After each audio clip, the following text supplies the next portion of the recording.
I think we can start now. Very warm welcome from our side. I'm Supratik Banerjee. I'll be your moderator and also partly taking over the first few slides of this presentation that you see right now. This session is all about standards.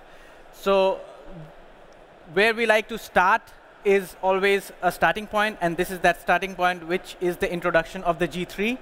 And what do you call as G3 standards? What we will cover in this session is exactly these 4 points. What are the machine vision standards in the industry? What is the G3 cooperation at all? What does it mean? How the G3 works? And there will be a standards overview from each of the associations that are part of the G3 in the following round. So what are standards? So as we all know, standards are something that are, for a lack of a better word, standardized. Or when something needs to, when a component needs to work with another component. If they speak the same language, then it's always easier to communicate. And if all components of the same type are speaking in the same way, that is when you have a standard. So to be able to realize the dream of Industry 4.0 or Industrial Internet of Things, this dream can never be completed if you don't have standards. First of all, standards encourage participation and competition in the market. It enables the growth of the markets. It reduces the trading costs. It reduces many other implementation costs as well.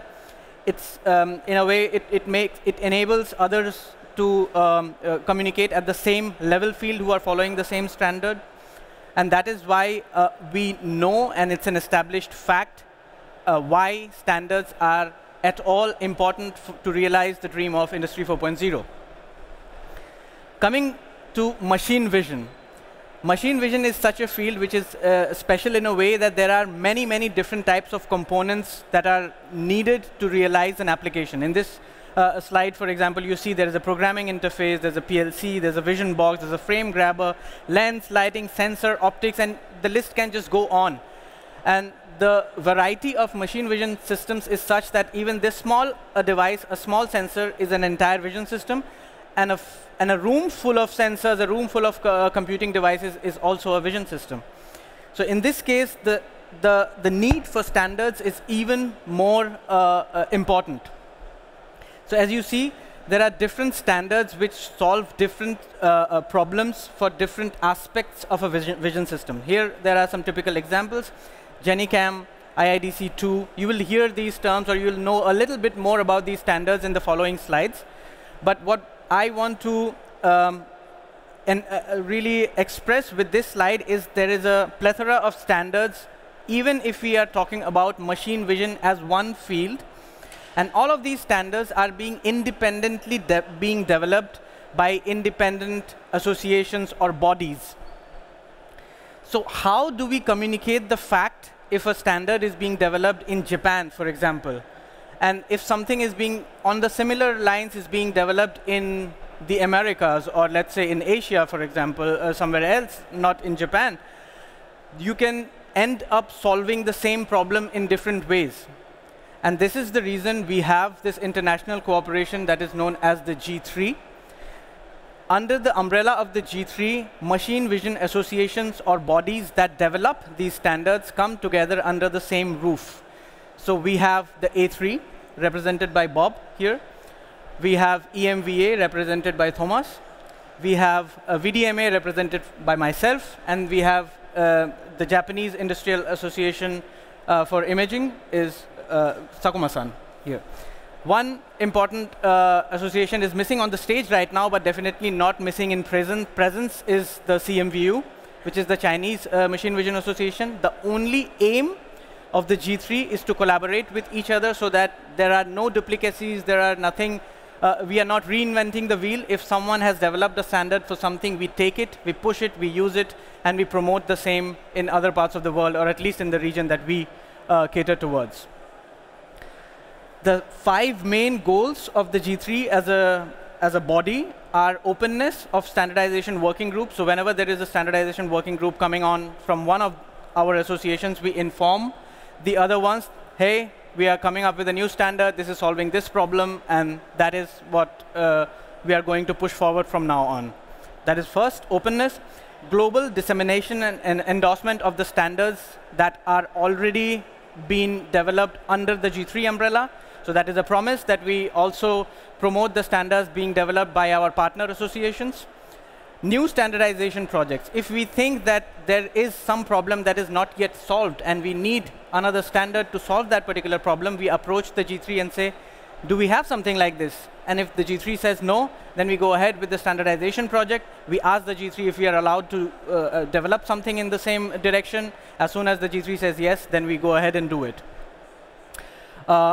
Intellectual property is another very important aspect. So within the G3 agreement, it is clearly specified that the association that hosts the standard or comes up with the standard or develops the standard together with industry partners, that association shall be the intellectual property owner in this case. How does the standard development under the G3 look like? This is just an example from one of the VDMA standards. So for example, we have biannual meetings every year where the working groups of all G3 standards meet and have their working discussions. And within this one such discussion, once VDMA went up to these meetings, or the G3 as a whole, and said that we need a standard which is for Industrial Internet of Things, or IIoT, which communicates all over the automation pyramid. And then the G3 said, makes sense. It gives us the mandate to get this standard up and running. And that's where a new G3 standard is born. In case there is a foreign institution which also joins in, they also join in from the side. But that is how the process looks like. From the next slide onwards, I would invite my colleagues from the different associations to tell you a bit more about some of the standards that they host. So the next one is Thomas Lübkemeyer from EMVA. Thank you, Supratek, for the introduction. Hello, everybody. Yeah, the EMVA is hosting 3 standards under the G3 umbrella. And the oldest one, in fact, is EMVA 1288. It's a standard for camera characterization. Not only camera, could be also image sensor characterization. And the news here is that we just founded an ISO working group under the Technical Committee 42. A new working group numbered 28 has been founded. So this standard will be lifted to international level now. That process has just started. Next week is the kickoff meeting. The second one, and probably most known standard, and one of 2 software standards we host under G3 is GenICam. That's basically a generic programming interface for cameras and devices, and also already existing more or less 20 years, I suppose, long before I joined, that's for sure. And you can see demos with GenICam in place at the standards booth here in Hall 8, number E20. All G3 standards are present at that booth, and experts are happy to answer your questions at that booth. And the last and most recent EMVA standard is the Open Optics Camera Interface.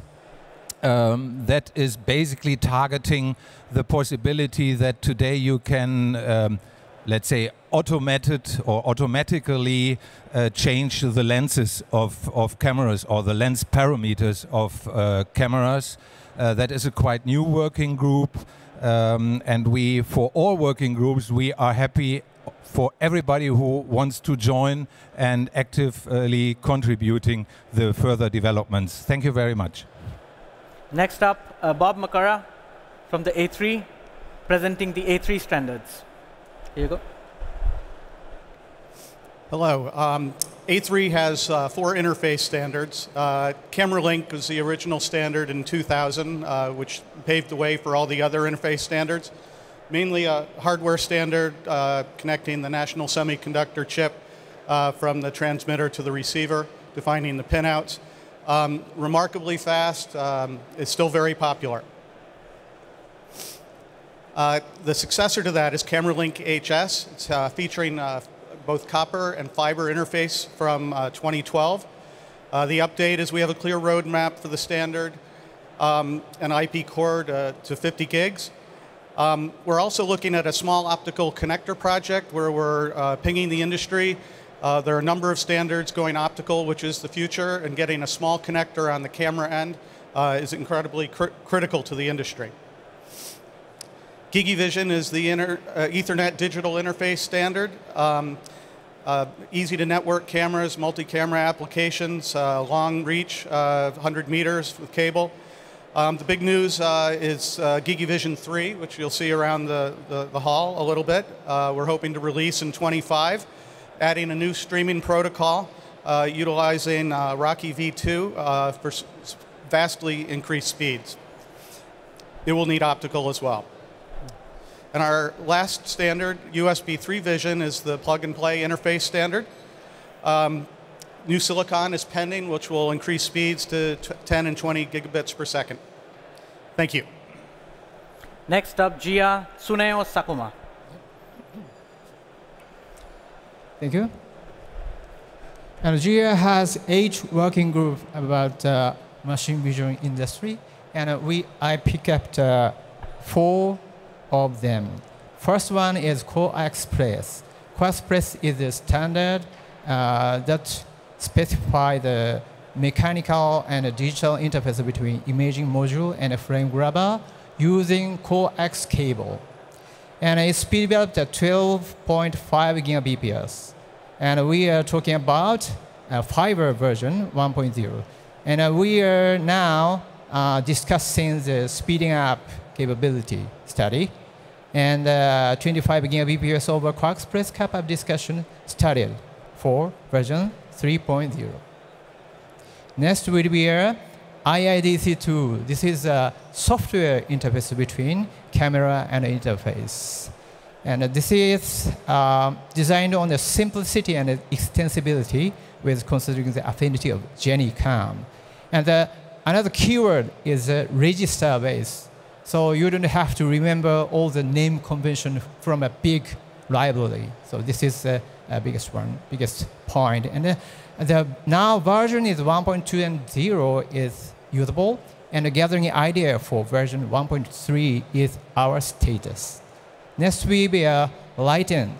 The lighting standard about lighting design methodology and lighting product performance measurement.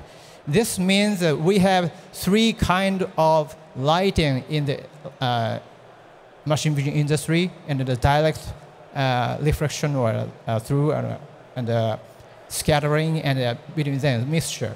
And we define these fundamentals in this standard. So you can use L1001, 2018. This is the standard itself, and another studies, 2 of studies are available on our side. And the last one is the lens. Lens standards making a mechanical interface to use uniquely determined by the image size of each class. You can see the right one structure. You can choose the image size, and you can use the lens mount standard. We have 7 standards, so please visit our site and choose your best performance lenses. That's it. Thank you very much. Thank you. Thank you. So this brings me to the VDMA standards. The first one being OPC UA for machine vision. What the standard solves is to get rid of the traditional automation pyramid, which you see on this picture. And the future looks something that looks much closer to the right, where everything is connected to everything else. And OPC UA in itself is a technology for different domains, not just for machine vision, which enables this to work. How does it work? Is OPC UA is a base technology for industrial Internet of Things, or let's say for smart devices. And on top of the OPC UA-based technology, we build domain-specific information models and domain-specific standards. There is an OPC UA for robotics, there is an OPC UA for machine vision, there is an OPC UA for woodworking machines. At this point in time, as I'm speaking at the VDMA, we are developing around 60 different domain-specific models. So in the end, the vision is that a device from one domain can talk to another domain as long as it's all speaking OPC UA. So that's what we do at the OPC UA for machine vision. Then we have, last but not the least, the 2632 series of standards. This is everything to do with, that has to do with avoiding miscommunication or misunderstanding. So when you're saying pixel, when you're saying aperture, when you're saying light, when you're using all these technical terms or non-technical terms to solve a machine vision problem, all of these terms need to come from some sort of a dictionary. And that dictionary is the 2632 series of standards, which basically avoids any miscommunication between the suppliers and the users of a machine vision system. And that's how there are multiple parts to this, part 1 up until part 4. But in case you're interested in any of our standards that have been talked about at this stage, there's a standards brochure. It's very nice. It gives you the an overview of all the standards that we develop under the G3. And we have our booth right there. Please visit us, ask us questions. We'll always be happy to help, happy to answer. And that's it from the first presentation. If you have questions, please go ahead. Otherwise, we are there at the booth. You can always visit us. Thank you. But you're not getting rid of me because I'm still moderating. But yeah, so we are still talking about standards. And the next one on the list is building smart vision systems utilizing standardized software. Sebastian Gunther. There you go. At some point it will work. Yes. Okay. Yeah, good afternoon. My name is Sebastian. I'm CTO from Allied Vision. And this presentation is more in a figurative sense on standards. I hope I get not punished for that. But I'm really happy that you gave a good introduction what kind of standards we have there. Allied Vision was always a contributor to that and will still be. But this presentation I would like to share some insights, what we're actually focusing on, what we're building here. And one part is to understand that we are part of something bigger. I guess many are aware who Allied Vision is, but maybe not who the TKH group is. TKH is clustered in 3 segments, basically. On the right, the smart connectivity, where we provide energy systems or communication systems, basically. In the middle, you see smart manufacturing, where we try to provide automated manufacturing systems to the customers. And on the left, the smart vision segment, where we also assign to. And in that segment, we have the TKH Vision Group, and that's something I would like to share some more insights now, as it's important to understand what I'm going to show. So TKH Vision, that's basically a group consisting of a few companies. Allied Vision is one of those. And what's important for us is that we have a customer-centric approach. We believe in customized solutions tailored to the customer's needs. We want to provide a one-stop experience, one-stop shop experience, sorry. We have already a broad selection of products in our portfolio with very diverse technology, where we can easily build solutions on and can address all these needs which are there. We have a global reach and a strong network out there, which enables us to connect to various markets and bring our technologies worldwide. And we have a globally optimized supply chain, where we want to ensure unmatched speed, of course. This table shows what kind of technologies we have in the group. We have SVS Vistec, NET, LMI, Eurosys, ChromaSense, and Allied Vision. From area scan, 3D, embedded line scan, software, frame grabbers, basically everything is there. And this just tries to show how broad the portfolio actually is. So before I go into more details, I want to show something quite obvious for the audience, I guess, so everybody is aware, or should be aware, what a machine vision system consists of. You have a camera. Of course, I could talk about cameras, how important are these, because I'm working for Light Vision, but that's not the topic for today. We have lighting there, we have some triggering stores, we have a host system which usually runs all the software we need. We have an HMI, sometimes with some dashboards on production statistics, etc. Some connection to the cloud, database, whatever you need. And also interface to a PLC, which actually connects to an actuator or something.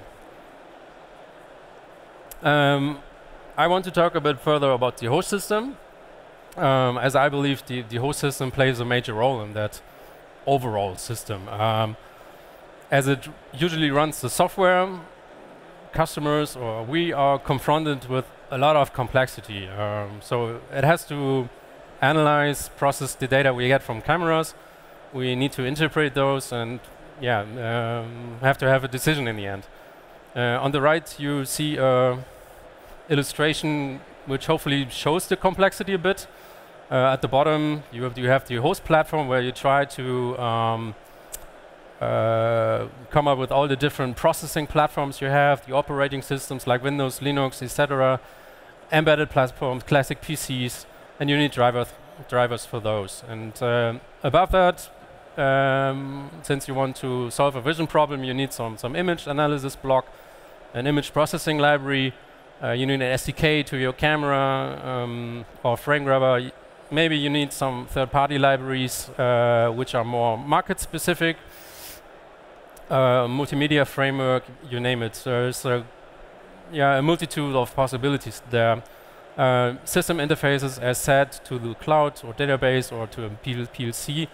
And above all of those, you have your application, which actually fulfills your use case. Why I'm telling you this, there are already many different kinds of standards, as we have seen before. Software is usually very, very good in standards, hardware-wise as well. But here the thing is, this doesn't really help. It reduces efforts, of course. It brings more modularity, but in the end, customers are still lost in possibilities. The complexity is still very high, and I believe the host system is a place where you can spend a lot of low-level efforts which are of no value in the end for the end customer or the use case. So that's quite a risk. Coming to the problem statement. I want to separate that between the outside view and the inside view. Outside is from the view from our customers, partners, and the inside from a TKH Vision or a Light Vision perspective. As said, customers are faced with a lot of options. So we have an environment where technology progresses quite rapidly. There are rising options every year, and this also rises the complexity you have to deal with. Software plays a major role and will play a role, especially with AI and deep learning as such. And in the end, you want to build a system which ensures a constant performance and is stable. On the other hand, for us as TKH Vision, it's hard to keep up with all those different technologies popping up. All those different hardware platforms, third-party libraries, we need to support those. And this binds a lot of resources for, simply said, maintenance. We have already a broad portfolio, so there's a lot of work for the R&D department already. But we are a company who would like to be as much as customer-centric as possible. So we are trying to help our customers in customizing the solutions, the components we have, so that's really tailored to their needs. And this is kind of a challenge, how to free up the resources for the actual value-add activities. And the question here from the problem statement is how to address both at the same time. Yeah, the answer is not trivial. I guess there is no one answer to this. What we're trying to do is here, we basically join forces within TKH Vision. We bring our technology closer, and we are developing currently a common software platform. So looking at the right, everything is green and looks fine. Yeah, but that's not the message here. We want to build a platform, a framework, where customers have full control over the whole system and can access any hardware from the TKH Vision with the same software. By that, we're also trying to form a standard internally, where our companies are enabled to provide customized solutions faster in a modular and flexible manner to address all the individual needs we have from customers. So this was quite abstract. What does it mean more concrete? We have basically 3 different software products which we combine. You see that at the bottom left, and I'm going to share some details on each one of those. So starting with Vim by X, that's the software development kit for my Light Vision. We trying to evolve that SDK to a platform SDK. Problem here is you see a couple of companies, Chromosense, NET, SVS, uses Alight. All of those are developing and maintaining an SDK to access to enable access to their hardware. That's a lot of efforts and a lot of double efforts in the group. And with this approach, we're trying to reduce those and free up the resources for the mentioned value add customer support activities. So everything gets consolidated on the hardware side, drivers, transport layers, etc., programming interface, tools, whatever you need, and we're building one package here. And this package is in the end the foundation which is required for the whole platform. Okay, next one is GoPixel from LMI. That's next generation of their software leveraged by the LMI GoCater 3D Smart Sensor series. It's really amazing what this framework provides, and there's a lot of more potential to it than just using it with the GoCater sensors. So we are going to extend this piece of software with 2D hardware support. And in the end, this becomes the framework built on the SDK foundation to enable really easy to use software where customers can build complex image processing pipelines on their own without any programming. It also supports connection to PLCs with known standards or protocols like Ethernet, IP, Modbus, Profinet, you name it. One addition which is also very nice, we have a HMI tool there where we can create different, where customers can create dashboards to show some production statistics, or even create a graphical interface for the co-workers at the conveyor belt. So this needs to be easy, of course, and that's really forms a nice framework. So we have the foundation with the SDK, having a unified access to all our hardware. We have the framework, and now we need some processing power, image processing power. So usually customers do not write everything from scratch. You need some library, and luckily we also have a nice product in the portfolio from Eurosys here, the OpenEVision image processing library, which brings basically everything on the table which is needed in all those various applications we're confronted with. We have inspection based on AI and deep learning. We have 3D processing. We have matching and measurement, OCR, barcode, data matrix, everything which is required. So I'm quite fast here. So more time to questions. How to conclude this? First, we were creating this platform, which is a unified way enabling customers having control over the whole system. That's one part.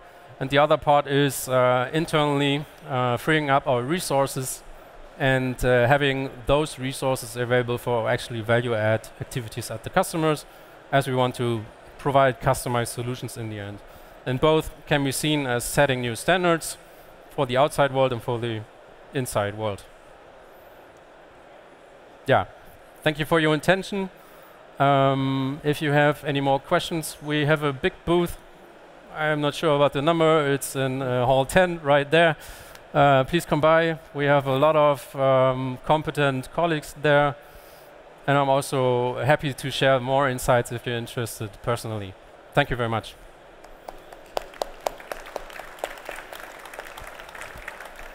Thank you, Sebastian. No questions? Oh, yeah. I don't see any questions. Maybe you will get some on the booth directly. That's also fine. Okay.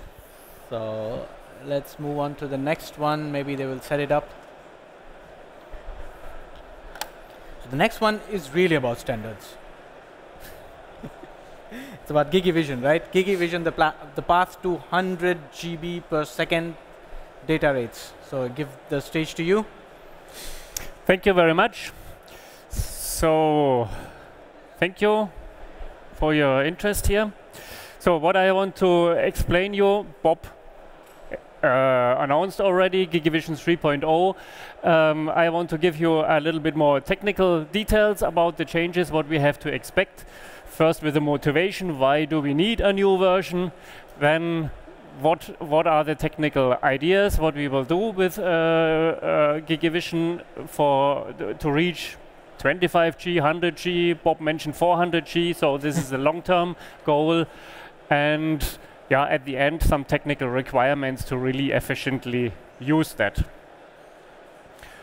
A few words about sensor to image. So Sebastian had this slide of TKH, and one line was IP cores, and this is what we are doing here. So we are in the market since 1989. We are a specialist for custom-specific machine vision components and are doing IP cores for FPGAs for machine vision components, so GigaVision, USB Vision Core Express, some sensor interfaces for Sony sensors or MIPI sensors. And since 2017, we are part of the Euresys group, and yeah, which was already introduced. But now to GigaVision. So, why do we need a new improved standard here? So this standard machine vision interfaces work well, up to 40 gigabit netto data rate, so this is not a problem. But sensor manufacturers, they have a roadmap up to 800 gigabit. So there's a big step what we can expect the next years, and where the transport layers, the standards have to cope with. 100 gigabit sensors and applications are already in the market. You will find here some vendors and so on. So we have to make GigaVision fit for these speeds. GigaVision itself is a well-established interface. Most of you, I guess, know that, but we have to make it fit for these high data rates. GigaVision itself was introduced in 2006. Now, almost 20 years back, we are at version 2.2, where we have a lot of improvements to support modern sensors with new pixel formats, multi-component data, 3D data, something like that, synchronization of several cameras, and higher data rates, 10G, link aggregation. So this is what we currently can do with GigaVision. GigaVision itself is a UDP-based protocol. This is part of the TCP/IP family. It's used to exchange control information between host and camera, setting exposure time, for example. This is done using that control channel. Of course, streaming channel. This is used to stream the image data. And it requires GenyCam, that was mentioned earlier as well. GenyCam, XML file, standard feature naming convention. These are also modules which are used from the GenyCam standard, which is a a big bunch, meanwhile, of standards that are used in GigaVision. Okay, why introducing a new version? This GigaVision streaming-based protocol, what is used currently, this has a poor receiver performance, especially at higher data rates with standard operating systems network stacks. This means we have a high CPU load, we have a high interrupt rate because each Ethernet packet has to be processed independently. We have multiple buffer copying, and at the end, the higher we go with the data rate, packet loss is a problem we face, and we have to overcome somehow. There's a mechanism in GigaVision called packet resend to bring some reliability, but this is an application level approach. So here you see that in the datagram, we have a long loop to find out, okay, a packet is missing, and to request it and to get it. So we have a large latency with strong impact on performance, especially at high data rates. And that requires a large stream buffer on the device side to be able to resend packets. So this is all fine for 1 gigabit, maybe 5 gigabit, 10, it's really at the edge, but going beyond, this is not usable anymore. What possible improvements could be done? Low-level kernel filter drivers bypassing the operating system network stack. This is what we call filter driver. This is a partial improvement, helps up to 5 to 10 gigabit, but this is not scalable above. Offloading the reception to specialized hardware, custom-developed frame grabbers, FPGA or ASIC-based. Would be an option, and there are some projects and products in the market doing that. Proprietary features of selected NICs, header splitting technologies, some other DMA possibilities. This is used in the industry as well, but this is a proprietary feature. And both of these methods lack the main GigaVision advantage. We want to use standard hardware and standard software components. We want not to be fixed to one manufacturer and one software stack and so on. We want to buy a network card which is freely available on the market. Okay, and based on that, the technical committee came to the idea, okay, replace UDP by a more efficient standard protocol, by a remote DMA protocol. The discussions, I think, started almost 10 years ago, and meanwhile we are very close to that. There are two competing standards in the networking world. One is called IWARP, and the other one is RoCE or RoCE v2. These are competing standards, and finally this RoCE v2 is the winner. This is meanwhile supported by all major network card vendors, unlike the other one. If we have a look at the data rate, what we can do currently today with the UDP, pure UDP-based protocol, 1G, 5G, this is all fine, up to 10G with filter drivers and really carefully selection of network cards and drivers and so on, and optimizing that, this is possible as well. TCP, which was for a time also in the discussion, here we can go up to 10G and maybe 25G. Here we have a more connection-based communication with a hardware resend, but this we get improved performance, but at the cost of increased latency. And this remote DMA, RoCE v2, this really opens the world to 100G, 400G, what Bob mentioned. And this is the choice the GigaVision Technical Committee selected. What is this RoCE v2? RoCE v2 means remote DMA over Ethernet, over converged Ethernet version 2. This is not a new standard. This is specified in the InfiniBand architecture specification, and it defines that protocol on Ethernet. This protocol offers hardware offloaded zero copy transfer, and this is really important for us because then we get high performance, low latency, high efficiency, reliability, and data consistency. If you have a look at these pictures here, on the left side, this is what we have today, especially this server target column is important. Here we have several layers. We have the NIC driver, then we have the transport protocol driver, then we have sockets, and then we have the applications.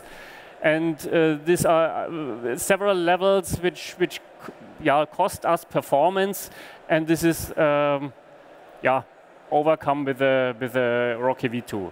This you see on the right side. You see the middle two layers are skipped out. We have a ROCE-enabled NIC driver, and that driver, this network card, directly then can copy the payload into the user buffer, and that's it. We do not need all these layers of an operating system in between.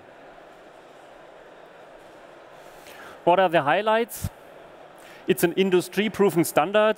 It's deployed in data centers and high-performance computing applications for years. So again, we do not invest something new. This is a proven standard. It's for high performance and high efficiency applications. It's a fully hardware offloaded protocol. So the network card decodes the message, and independent from the CPU, can process or copy the data to the destination. It's a kernel bypassing technology with direct memory transfer. Reliability, data consistency. We have a guaranteed packet delivery, so we do not need this packet. Okay, it's mentioned here. We do not need the packet resend anymore because this is inbuilt in this ROCE V2 protocol. And we have an in-order packet and buffer delivery, so we know what we can expect. Low latency is still important. It is still UDP-based, that protocol, but with these additional ROCE V2 headers and so on, so that the NIC can directly cope with that. Retransmission is directly implemented in hardware, if needed, so we do not have this application high-level packet resend mechanism anymore. What is the basic concept of ROCE V2 streaming? We have a so-called queue pair. This is a corresponding buffer queue for transmitting or receiving data. And this is negotiated between sender and receiver. So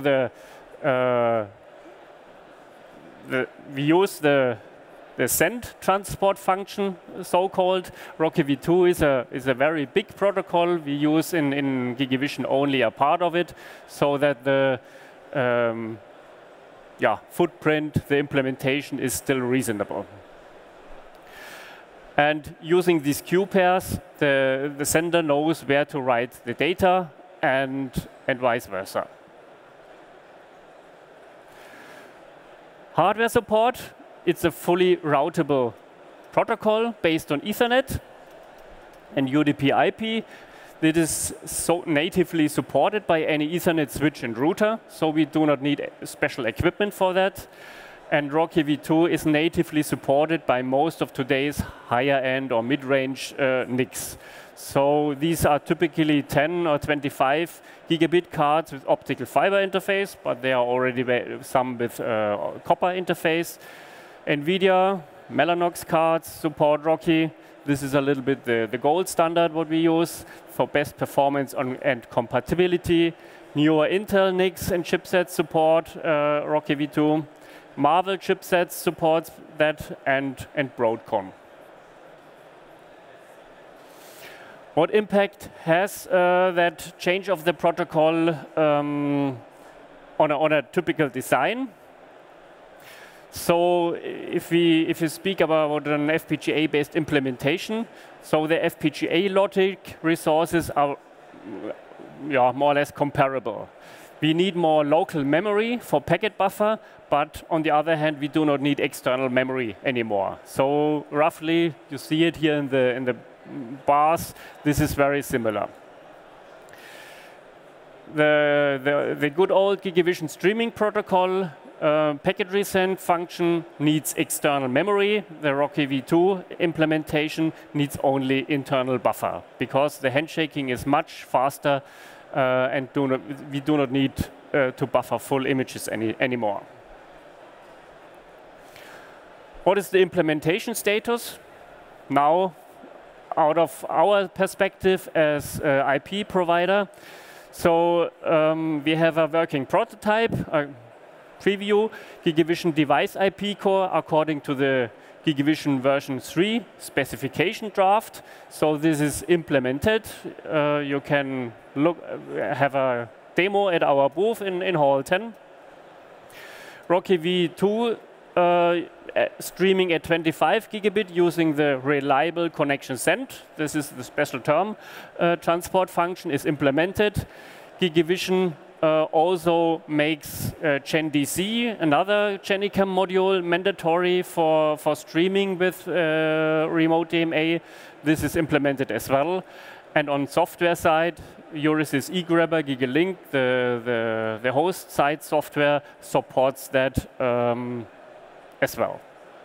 Demo, as mentioned, you can see in Hall 10 D24. What technical requirements are there to use higher speeds camera or components? We need FPGA transceivers as the key feature for modern vision systems. 10G transceivers are needed for 10G GigaVision, okay, and 25G transceivers are needed for 25G or 100G GigaVision. So 100G is built out of 4 times 25G. And we need an IP on this low-level medium access to realize the low-level medium access, PCS PMA. So with a low-cost FPGA, it's a little bit difficult to realize a 25G or 100G camera, but with the mid-class or higher-end FPGAs, what we get today, this is possible. Okay, let's summarize. So the GigaVision streaming protocol, as it is of today, is not ready for data rates above 10 gigabit per second.